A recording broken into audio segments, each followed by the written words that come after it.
Hello and welcome to this long-term close reading project in which we will discuss a section of Thomas Mann's novel The Magic Mountain every week. If you're joining this channel for the first time, I recommend watching this introductory video first, in which I provide a bit of context and describe why it is worth reading this novel of 100 years age, and also where I describe how this project is going to be organized and going to work. In short, every week I will make a video about a section of the novel, but I will not give a summary of the respective section. I will not repeat the plot in the weekly videos, but I rather assume that you have already read the respective section. And so what I would like to do is to share with you my observations and thoughts and thoughts that came to me while reading or while doing some research in supporting comments and interpretations, podcasts, or even online lectures on the novel. So what I'm going to present can be references to timelessly important topics that Thomas Mann deals with, interesting motifs or symbols, narrative tricks, cross-references within the novel, some literary hide-and-seek games, or explanations on questions and issues that Thomas Mann and the society of his time were struggling with during the period in which he wrote this novel. But I may also put on the table some my own questions and difficulties of understanding, and hoping that you may be able to help me with. And I would like to point out that to emphasize that I am not approaching this with a smart aleck attitude, and the project does not claim to be an academic seminar on the Magic Mountain. Honestly speaking, I simply lack the expertise for that. Just like probably most booktubers and most viewers, I'm simply an avid and passionate reader who loves to look more closely between the lines. I don't have an academic training in literary science or cultural science. So, enough preamble, let's move on to the novel itself. In the first chapter, we will get to know the main character of the novel, the young Hans Castorp, and we will learn all the details about his journey to the Berghof Sanatorium in Davos, Switzerland, where he wants to visit his cousin Joachim Ziemßen. But that's already where the first obstacles appear. And before we can get onto the train, we have to get through Thomas Mann's preface.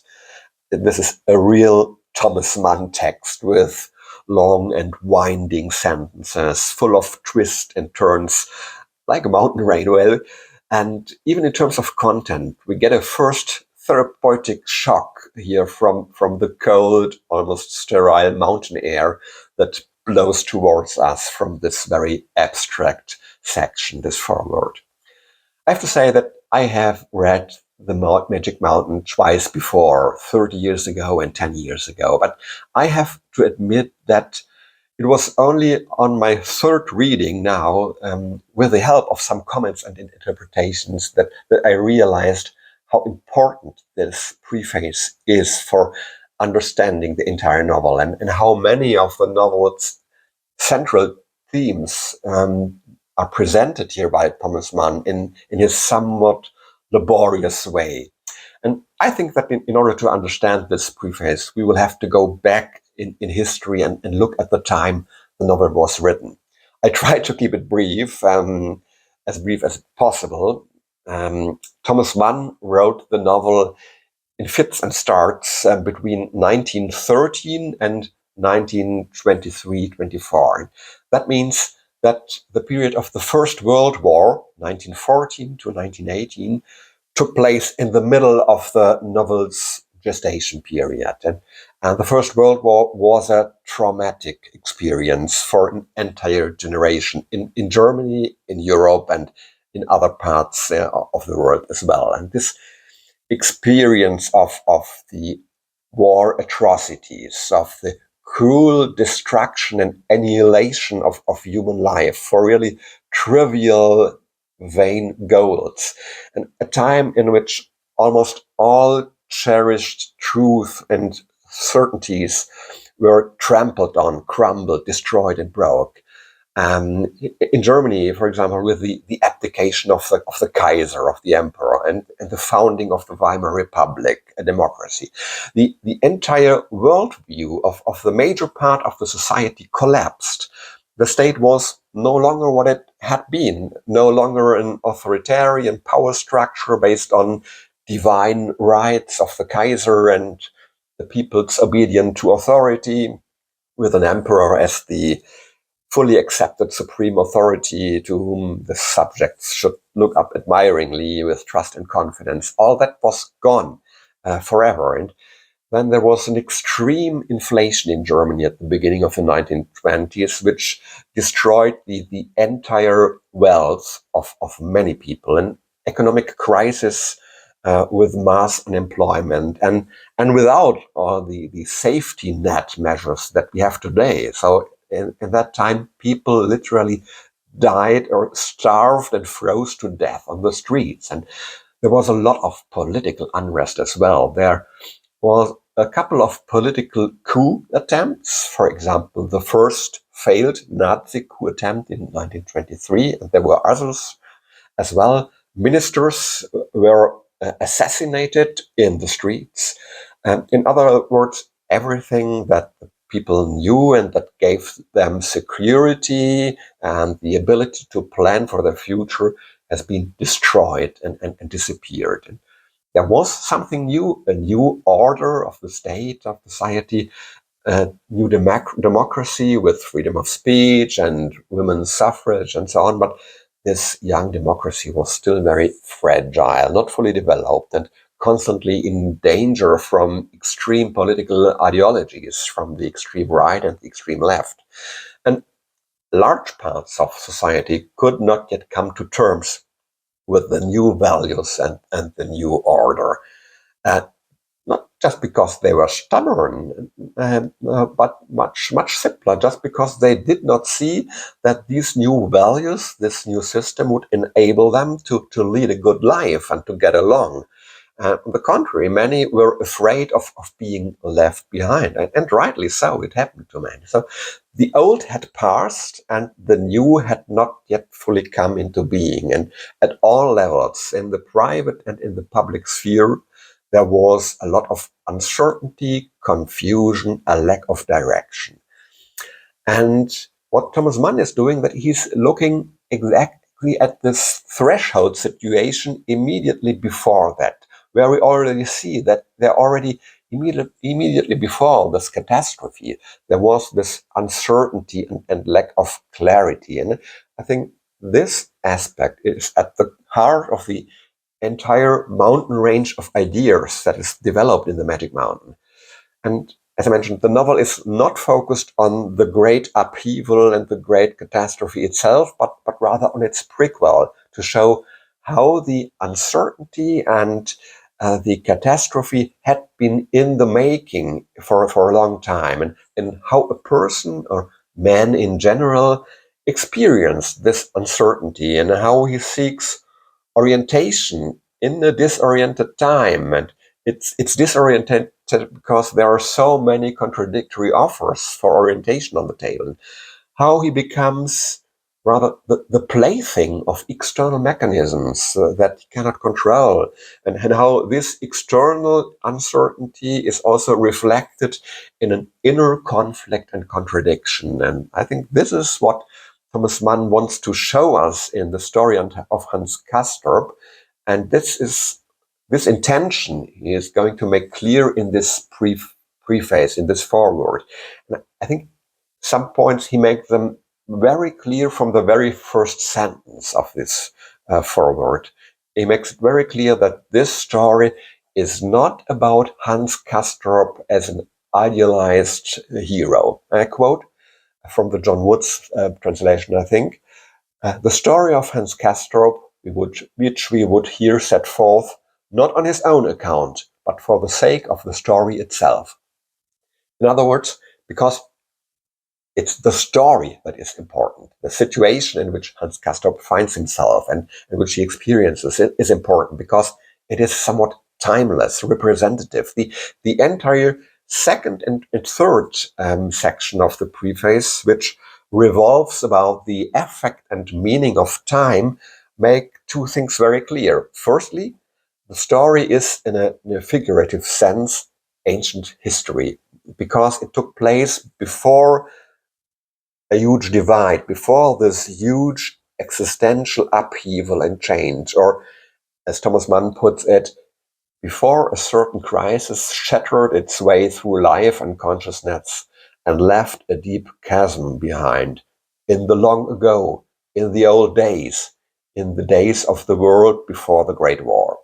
So when everything was still very different, but we were already heading for the great upheaval, but only just slightly before. So to speak, what we'll get is sort of an anatomically slow motion recording of the sliding into the disaster. And secondly, he also makes it clear that the story itself is timeless, that what we experience and observe in this situation of uncertainty and disorientation and that sort of threshold situation has something that is universally valid, and that with some abstraction and modification, such situations could occur again and again in humanity. And this is why he also draws the story close to a fairy tale.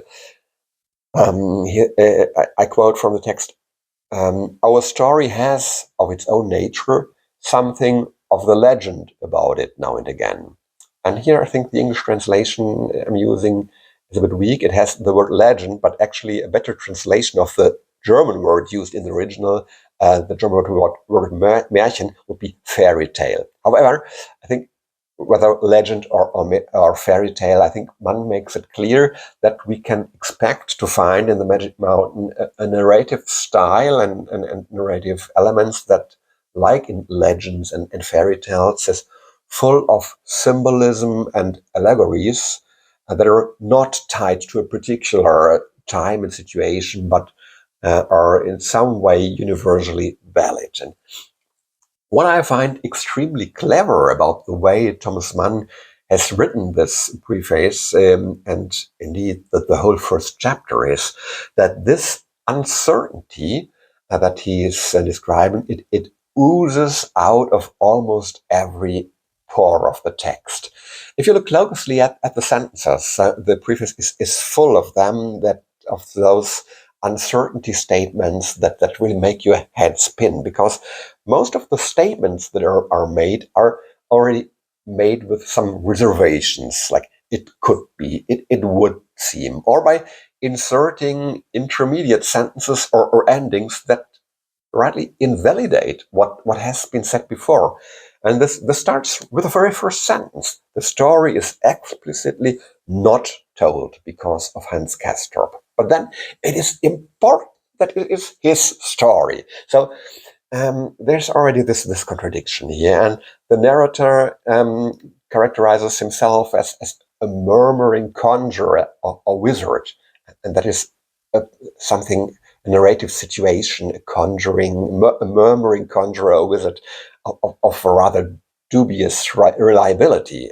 And we cannot even rely on such an elementary condition of existence as time, which is, I quote, a riddling element of strange and questionable double nature. And also the events that are referred to are not named specifically, but rather given the prefix certain. The narrator writes of a certain crisis. And I think that's a brilliant trick, because on the one hand, the word certain actually taken alone as a word, means certainty, precision. But when used in the phrase a certain crisis, the meaning is reversed, and it's not a very precisely defined crisis, but there is some vagueness about it.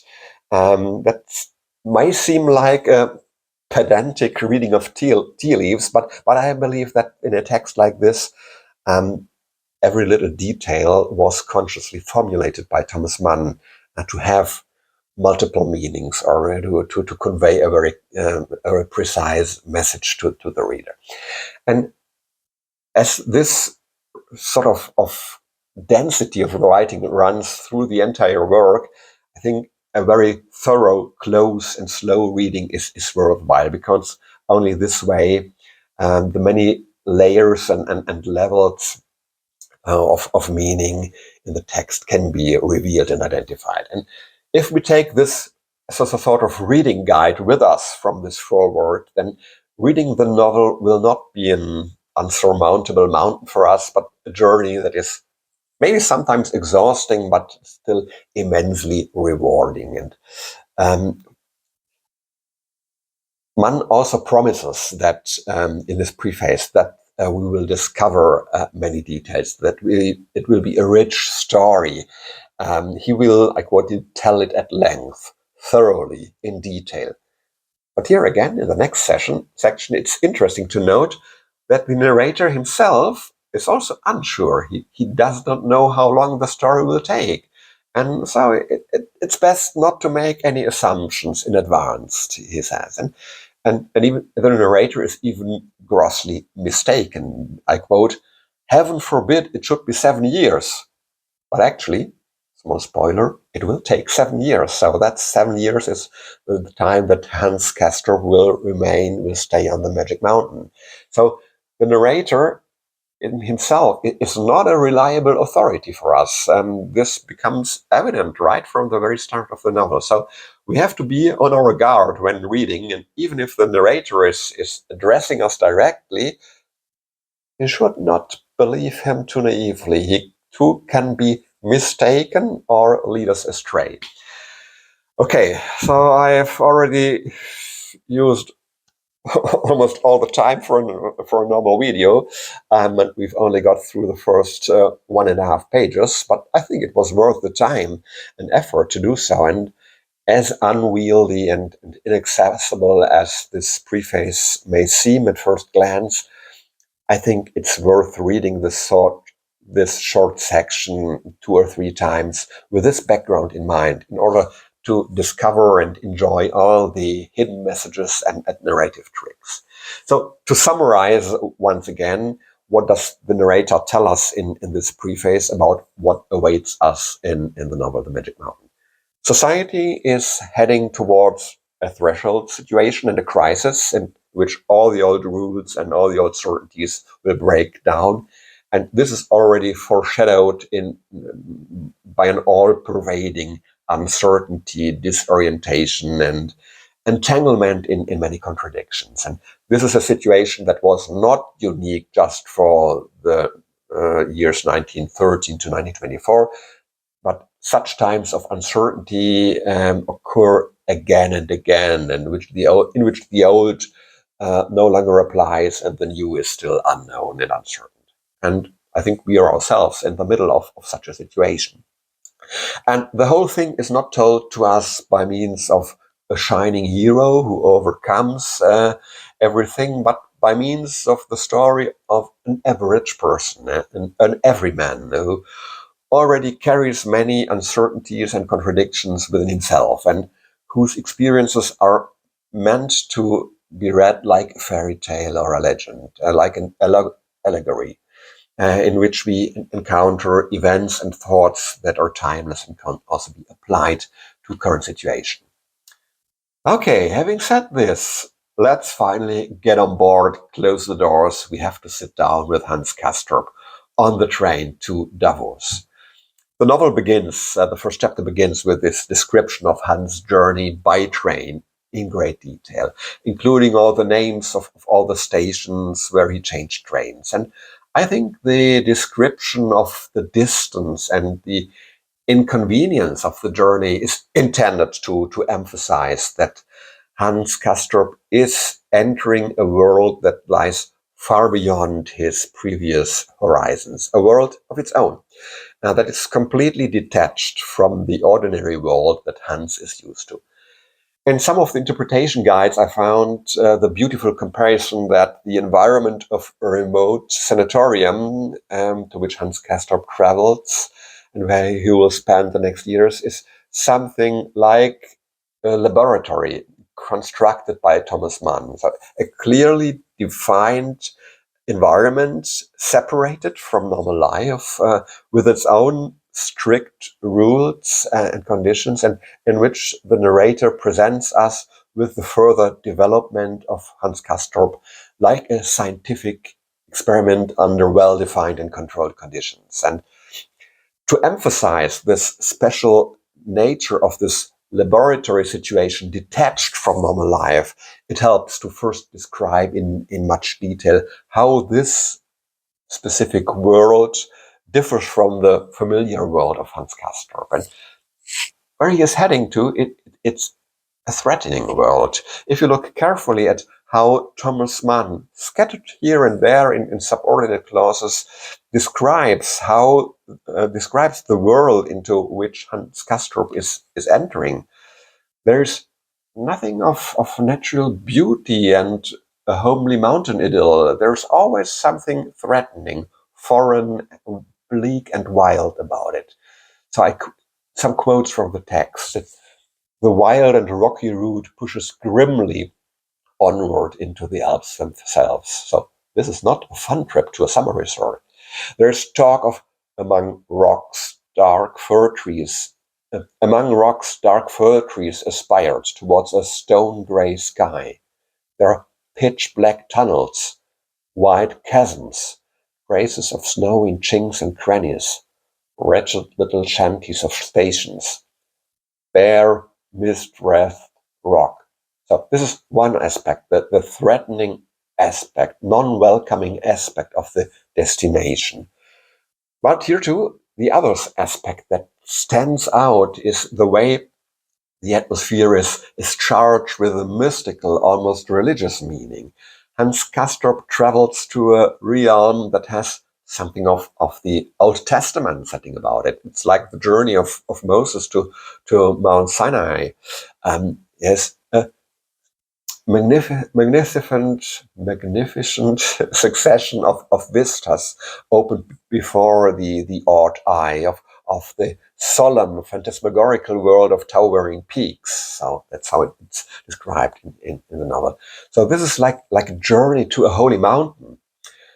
But also here we have a contrast. Mann also contrasts this with references to a journey downwards, and with references to ancient mythology. Time acts like the drink of Lethe, so which is in the Greek mythology is the river at the entrance to the realm of the dead. Whoever drinks from Lethe forgets all the memories of their former lives before entering the realm of the dead. So the magic mountain as the realm of the dead, and the journey there is also like a journey to Hades, so or to a holy mountain where some divine revelation can be expected. So we have this ambiguity here as well. So we see that Mann is trying to draw parallels with myths, with religious allegories, and also a little bit later, when it's described that in the sanatorium time is measured differently, there is a biblical reference or allusion. Joachim Ziemßen talks about the doctors and their approach towards time, and he says 3 weeks are like a day before them. And this is a variation on a quote from the Old Testament, where it's said of God, 1,000 years are like a day before him. And yeah, this modified biblical quotation also places the physicians, the doctors, in the vicinity of God. So they are the ones who are omnipotently defining and implementing the rules in the Berghof. But here also, as I mentioned, there's an uncertainty and lack of orientation also present at the allegorical level. Is it a hopeful pilgrimage to a holy mountain, or is it a journey downwards into the realm of the dead without any hope? On the purely narrative level, also Hans Castorp senses this uncertainty. I quote, this being carried upward into regions where he had never before drawn breath, it began to work upon him, to fill him with a certain concern. Or later, quote again, it gave him a slight attack of giddiness and nausea and made him put his hand over his eyes for a second. So we have a hero, or rather a non-hero, on an allegorical journey into the unknown where strange conditions and perhaps even life-threatening experiences await him, where even his previous ties no longer provide any support. And I think this is also identified clearly, that all his ties are cut. On the second page of the first chapter, Mann writes that this short journey of 2 days alone makes Hans a vagabond. That is someone without ties, without a fixed plan. Let's now take a closer look at this Hans Castorp. What does Thomas Mann tell us about him? I noticed a few things. I think already the first sentence of the first chapter is quite telling. Hans Castorp is described as an unassuming young man. A more literal translation of the German original would be a simple young man or a plain young man. And so in other words, not at all a superhuman hero, but average, just like you and me. Okay, we get that. It is supposed to be a universal story, like an allegory or a fairy tale. So what we learn also is that he seems to be quite orderly. So he hangs his winter coat on a hook. He's probably a little bit bourgeois. He travels with a traveling rug.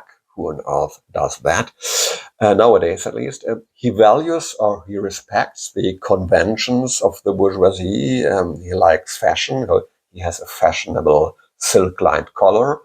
But he also harbors many contradictions. So he seems also to have some tendency to be careless. For example, he leaves his costly textbook lying around neglected and doesn't care that it's getting covered in soot. And even in the first few pages, Thomas Mann already leaves some hints that Hans Castorp is not free from the uncertainty and disorientation that is so crucial to the novel. He is confused that he suddenly arrived. He is unsure how to deal with his cousin, so they do not address each other neither by their first names nor by their family names, but they're using the informal German form to address each other, as you're doing with friends and family, not the formal one you use for strangers or a more formal setting. So there's contradiction and uncertainty everywhere. And with almost every sentence that Hans exchanges with his cousin in this first chapter, he learns something that is disturbing, irritating, or threatening to him. Here at the Berghof, nothing is as he thinks it is, or as it used to be for him. So Joachim thinks in completely different time dimensions. Joachim overwhelms Hans with many anatomical details previously unknown to Hans, many of them a bit aesthetically disturbing. So you carry your sputum around in a bottle, and you give this bottle even a nickname. Dead people are transported down into the valley on sledges. A strange method called psychoanalysis is used. Actually, in the German original, Joachim is not using the German word for psychoanalysis, but it's calling it by a rather weird name, soul dissection, which is even more disturbing. And someone died in Hans Castorp's room just the day before, but this is told in a strange way, without any human compassion. So she had 2 first-class hemorrhages. First-class hemorrhage. This sounds as if she had managed a particularly successful acrobatic trick and not like a life and death situation. And Joachim is more interested in the detail of the shaving method that the fiancée of the dead woman used than in her fate. It's really strange and weird. So everything is different from what Hans is used to. So even the coughing sounds different, and everything is disturbing, irritating, also full of new uncertainties or ambiguities, down to the last detail. So is the sanatorium now 50 or 100 meters higher than the village? So these are small sidetracks in the dialogue that are easy to overlook, but I think Thomas Mann does not write something like that without this hidden agenda to leave all these little traces of where uncertain, that it's a situation full of uncertainty. So I think maybe you would like to play this little game and read the first chapter again. Now, with this glasses on, looking for all the places where the narrator has left this sort of contradictory clues and these many narrative devices used to describe uncertainty, to instill doubt, disorientation, and irritation. I think that could be an interesting Easter egg hunt in text. Okay, but let's get back to Hans Castorp. The arrival, so that's a tough situation. But what could be better for the soul than to eat something good after such a journey and arrival? There is a German proverb that says, eating and drinking keeps body and soul together. So let's take a look at the last section of the first chapter in the restaurant to see if we can find some comfort for our souls here.